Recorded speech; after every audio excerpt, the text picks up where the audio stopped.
Yo, what's going on, guys? Koi here. Now, hear me out here. There's a reason why I have to remake this video, especially because the start of the season, it would be disingenuous if I did not remake my video based off of the last second changes that we got right after the first video was posted for season 2. So, if you guys do not know, I posted end of season 1 character rankings list. Where did I feel everyone was? And all of that got flipped upside its head. And I wanted to wait to feel out the changes to really see where they're at. And trust me, I felt the changes. So let's talk about some of those changes that happened to GEKISHIN SQUADRA and where does this really place people on the rankings for characters in the top 5 this season. And also, I decided to throw Super Saiyan 4 Vegeta into the mix only because he is just really, really interesting. And he came out right at the beginning of the season too, so with these changes, he's kind of just jumbled in here, really. Okay, so let's go ahead and get started. First things first, the technical characters that we're going to be running into today did get some massive changes. Only a couple, though. I would say the changes weren't as significant to other classes, so I wouldn't say that they'd stand out. I mean, some minor debuffs to people like Gotenks and stuff. But nothing really stands out for these changes that happened for the technical side of things. I would say that most of the changes actually only affected the tanks and the damage dealers a lot more this season. But my ranking still stands. Honorable mention for this season has to be Android 17. And the pooper of the season has to be Hit. Hit just doesn't really have much of a spot in terms of like full-on technical ability besides ratting. But Frieza does that better. So it's like, why would you not just pick Frieza at that point?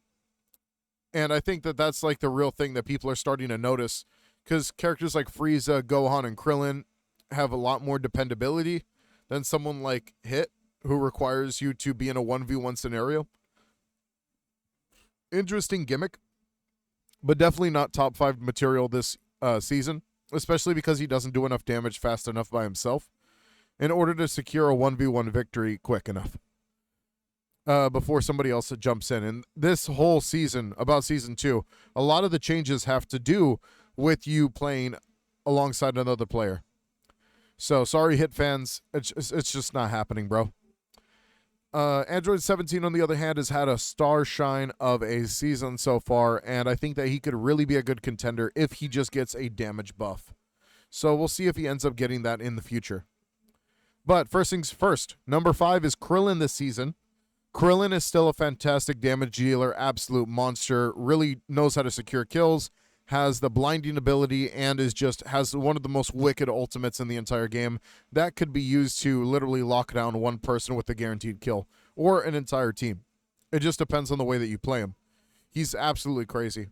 But a lot of other characters got a lot more utility this season, such as Majin Buu, who ended up getting a lot more utility this season, allowing him to stay alive a lot longer, allowing him to press on, and allowing him to also heal his allies at a greater distance, and secure those really, really strong holding points, especially whenever it comes down to his ability, being able to lock people down and turn them into candy. It's not used very often, but honestly, it's very, very broken. But Gotenks, number 3, he was the star shine of season 1 after he released, but the only problem is after he released, he did get some minor nerfs back and forth. So with that being the case, his whole gimmick is really, really fun and cool, where he can actually spawn ghosts. They follow you. He's an amazing chaser, and he can really lock down enemies pretty quickly. But the only thing is that his damage is lackluster compared to other characters right now in this season, such as characters like Gohan, who have been really, really crazy with the standout performance, and characters like Frieza, who have a lot more utility whenever it comes down to dealing with bosses. So let's go ahead and talk about Kid Gohan real quick at number 2. Kid Gohan being number 2 makes sense only because of the fact that his ultimate ability allows him to literally rock anybody in the face, and his defensive stacking is incredible whenever it comes down to blocking that physical defense allowing him to rush attack better than anybody in the entire game at the moment, with that ultimate being active. His lockdown skill, being able to shut down players from even a distance, also securing boss kills with that rushdown skill, is very, very interesting. His performance has been pretty good, besides the fact that he struggles against bosses, and he mostly performs very well in team fights and versus other people in a 1v1. Gohan's really doing well this season, I gotta say. Frieza. Now, the thing about Frieza is that he did get some minor nerfs this season, but none of the nerfs really matter that much besides the Zarbon one, allowing him to bring it out more often. But in that case, you could really still take advantage of his absolutely crazy boss-killing abilities, mostly with Divine cards being his benefactor. And a lot of his stuff really working with him being able to run at the top speed of the game. Like, he's pretty much still the fastest character in the game as of this moment. So if you guys need someone who could run and also take bosses at the exact same time while playing defense with I forgot the character's name, pinkhead person, yeah, they secure the victory no matter what. So very, very annoying if you don't know how to deal with them. Next, let's go ahead and get into the tanks. Now, the tanks got a lot more adjustments this season. For instance, a lot of adjustments to characters like Vegeta, a lot of adjustments to characters like Cooler, for instance, and stuff like that. But I gotta say, the standout character for this season, for still being the worst in the game as of this moment, has been Cell as of this moment. Cell just doesn't do the damage that a lot of characters want him to do as a tank. I feel like if he was more of a damage role, his whole gimmick would actually make a lot more sense. But since he has to play defensively, if you just press him enough, he can't really stop characters like Vegeta from tackling him to the ground and killing him. So, I mean, there's not really much he can do. Every character here can literally just outperform Cell only because his defensive abilities are incredibly lackluster compared to a lot of them here. But honorable mention being Zamasu. Honestly, Zamasu, after his little bit of a rework, buff with his regenerative ability, just made him kind of nice. I wouldn't say he's really, really amazing, especially because his damage is incredibly lackluster still. So if his damage is still really at the bottom of the barrel for tanks, it's really hard for me to put him up any higher on the list. I really can't do that. But let's go ahead and go with number 5. Number 5 being Baby. I think that Baby has still been able to shine, being able to tank by himself and then also join up with his allies. Being able to control a fight has been very, very oppressive this season, especially controlling a fight with his one skill and literally staying alive and going right back to full HP with his third skill. He doesn't even need his allies to help him. He's still going to be able to perform. My only issue is damage. Baby's damage is still not there where I want it to be compared to a lot of the tanks on this list. Khalifa. I'm just going to call her Khalifa. Unless I say that wrong. I know you guys are saying in the comments I keep saying it wrong. Just I forget sometimes. But she's still number 3. My bad. I skipped Cooler. And the reason why Cooler's at number 4 is because he got a massive, massive nerf. Literally due to the fact that his really dope passive got a little bit of a nerf. So it's a little harder to get his passive with his skills. There's a little bit of a smaller window. So if people just let you waste your skills and then take advantage of you without your passive on, Cooler now has less stats to be able to tank anybody now. And it's really, really tough. It's like risk and reward. If you do not get his passive off, you die. That's it. That's just how it's going to be this season. You don't get that passive off, you die.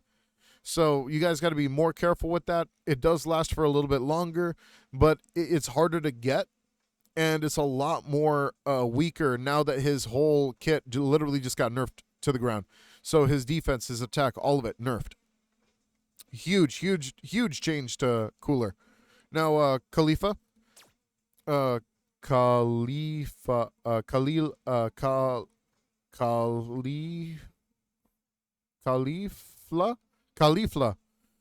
right, Caulifla. All right. Freaking, she's doing amazing right now. I would say even after some changes to her in the past, I don't think much of her kit has really changed at all besides what has happened in this last patch. Allowing her to actually utilize her kit for a lot longer is really, really nice. allowing her to really step up her game this season. So if you guys are not using this tank yet, of course, like I would actually use this tank every so often because she's actually really, really fantastic in terms of controlling an enemy and holding down the spot while wasting someone's time. She's really good. All right. Next, we have Super Saiyan 4 Vegeta. Now, I know his damage is not there, but his defense is impeccable. He can waste time like nobody else. His job is to be a tank and a defender, and he does both those jobs incredibly well. No, his damage is not there. Yes, his defense is up there. No, he just really doesn't like lock down enemies as much as you like him to. But that's only because it requires him to use walls and other stuff in order to actually, like, I think if his first skill really had a lot more pull, then I think a lot of people see this with Super Saiyan 4 Vegeta. If his first skill had a lot more pull, he would be a scarier character to deal with. And especially if he did a lot more damage, he'd be much scarier. But there's only one person who could really do a lot of damage, be scary, hold it down, and take on an entire team at the exact same time. And that's going to be Super Saiyan Vegeta from the Android Saga, who got some major adjustments this season, making his early game absolutely disgusting. His early game has been adjusted, and his late game has been adjusted. And now he has more armor and HP at the beginning of the game, but less at the end of the game. This is not a problem. He is doing amazing early game, literally defeating every tank on lane, defeating every attacker on lane, and outperforming them, outliving them. It's really, really crazy why they made this change. I do not know. I think him having less armor and defense at the beginning made you had to play a lot more tactical. But keep in mind, we just got the Kaba buff, which made him even more broken this season. So now you could play Kaba buff early, take advantage of Vegeta's massive amount of defense, and really just press the hell out of everybody else in the game. He's really amazing right now. He's only gotten better over the seasons. And I think that Vegeta, if they would just give the same love to Goku, Goku could really just be that Goku versus Vegeta comp. My bad. That I know that they want. Let's go to damage dealers. Now, this one I'm going to go a little bit quicker because obviously there's 12 damage dealers, but I can't do a top 10 yet because obviously there's not enough tactical and there's not enough tanks yet for me to do top 10 of each one for a video. Totally makes sense. Trust me. We'll bear with it until like a couple more seasons from now because obviously we're getting another damage dealer this season, which is going to be Second Coming Broly. But let's go ahead and get into it. Now, who's going to be the honorable mentions for this season?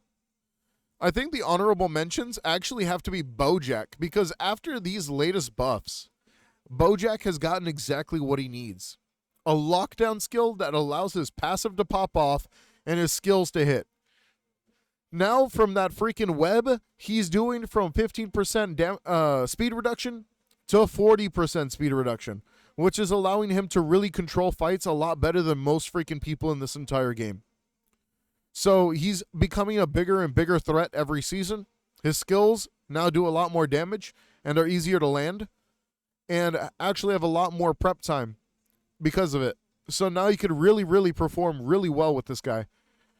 But the problem is his damage is not instantaneous, even though he did get some buffs in terms of, like, you know what? You know, he did get buffs in terms of how he releases his skills and how quickly he could do that. But so did some other characters this season. So do not worry, Bojack fans. At some point, he will be there. He's really good right now. Doing better than a lot of other damage dealers, I'll tell you that. Doing better than Kale. Doing better than freaking Oob right now, for sure. Oh, my God. Oob is so fucking trash right now. Then doing better than freaking Topo. But let's get into it. So I do want to talk about the top 5, but also talk about some characters within this top 5 that I know people are going to be very upset about. 1, no Goku. Now, after the adjustments that were made, nerfing Super Saiyan 3, nerfing Super Saiyan 1, and then also like just dealing with Daima Goku in general, it's just not enough to put a Goku on this list this season, and I'm going to explain why. Deborah, number 5. Deborah got some adjustments made to his stone ability, allowing him to complete making people into stone even faster than before. Pretty much ending 1v1s and ending 2v1s incredibly quickly. So it's really, really hard for me to put anyone past him because of how much damage he does, and with his stone casing ability, he's really outperforming a lot of damage dealers this season, especially people like Topo, who do take a lot more time to set up his damage with not enough threat of a push for him to actually be able to deal with someone like Deborah. Like, Deborah just absolutely claps Topo. Trunks at number 4. Trunks, oh my god, is such like a freaking monster this season. You have no idea. One good Trunks player could take out an entire team without them even knowing they lost their team members. One good Trunks player could literally decimate an entire map if you let him snowball. But there are characters here who are also snowballing harder than Trunks, which is crazy to say with Trunks' execution skill and how quickly he could pop his ultimate and kill an entire team. There are people who could still do it better, which is crazy to me. Number 3, Gamma 1 and 2. Gamma 1 and 2 got adjustments again that allow them to perform and be even faster on the field and do a lot more damage and also still be able to have tons of survivability. These dudes are absolute monsters right now, and if you have not picked up the Gammas yet, they are incredibly good for a new player feel. If you're a new player and you struggle with dying, try the Gammas. They're going to help you out because they're very easy to use, incredibly simple kit, and they have one of the best ultimates that you could use, Brain Dead ultimate that you could spam once a game. That's the ultimate, level 3 ultimate. They get to sacrifice Gamma 2. That's a guaranteed boss kill. Guaranteed team wipe. Like, it just depends on the way that you use them. Amazing setup, amazing kit. Very, very fast this season. But number 2, Piccolo. Now, this is the issue that I made with my last video, too, is that I still downplayed the hell out of one character, and we'll talk about her in a second. But Piccolo was doing very, very good this season. Got the most unnecessary buffs in Season 1. Still doing incredibly well. Sniping people, if you're absolutely a monster with him, you could snipe people from a distance. I feel bad for console players. Not that easy to do that, but still... freaking whenever you actually play on PC and mobile, it's much easier to snipe people from a distance because it's easier to control with multiple fingers and your mouse and keyboard. But with console players, I know you guys can't really get that feel, but trust me, Piccolo is definitely number 2 because of that. His freaking special beam cannon doing amazing work right now, just stealing bosses left and right. People are not utilizing it enough. Freaking, he's doing amazing this season, and I can't wait to see some more from him in the future as well. Android 18, being number 1, of course. She is just an absolute monster. If you guys have not played Android 18, what are you doing? Living under a rock? She's literally one of the best characters in the game, or if not the best character in the game, because of how quickly she could decimate everyone in the entire game. Topo, she kills him before he could get 1 stack. Super Saiyan 3, he teleports, he dies. Gamma 2's dead. Now Gamma 1. Like, Trunks, she could kill him faster than he could kill her. That's crazy to me. Like, freaking Trunks, the fastest killer in the game, cannot beat Android 18 in a 1v1 because she has guaranteed hits. Especially if you're on controller. If you are a controller player on console, Android 18 has freaking instant cast, auto target, lock on BS, which allows her to just outperform anybody with the skill in the game. She's an absolute monster, and freaking they just have not done anything to her that's going to make her be any weaker, especially because of all of her kicks like Lightning Kick and freaking Heartbreaker Punch. Absolutely decimating skills. You can knock one person out of the fight in about 2 seconds after she hits her passive. Absolute monster. If you guys disagree with me, don't forget to let me know down below. If you guys agree with me, don't forget to leave a like, and don't forget to subscribe. I'll see you guys later. Happy Thanksgiving. Peace out, dudes.